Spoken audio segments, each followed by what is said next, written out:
झाडाविषयी माहिती सांगणार आहे. झाडे बारे माहिती सांगू.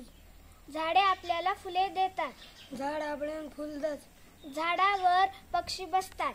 झाडे पर चिमणून आण बेसत. झाडे आपल्याला उन्हाळ्यात खूप सावली देतात.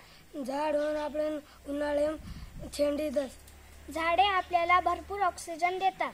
झाड आपल्याला ऑक्सिजन देत. लिंब, पिंपळ व तुळस ही झाडे आपल्याला भरपूर ऑक्सिजन देतात. लिंब, तुळस, पिंपळ व आपल्याला हवा देत. पुस्तके व वह्या ह्या आपल्याला झाडांच्या सालीपासून मिळतात. पुस्तके आणि वही होऊन आपल्या झाडावर पांठवून तिथे मिळत. ज्या ठिकाणी झाडे खूप असतात त्या ठिकाणी जास्त पाऊस पडतो. जत काही झाड जास्त रस होत जास्त पाणी पडत. झाडे हिरवेगार असतात. झाड हरे रच. पेरू, संत्री, जांभूळ इत्यादी फळे आपल्याला झाडापासून मिळतात.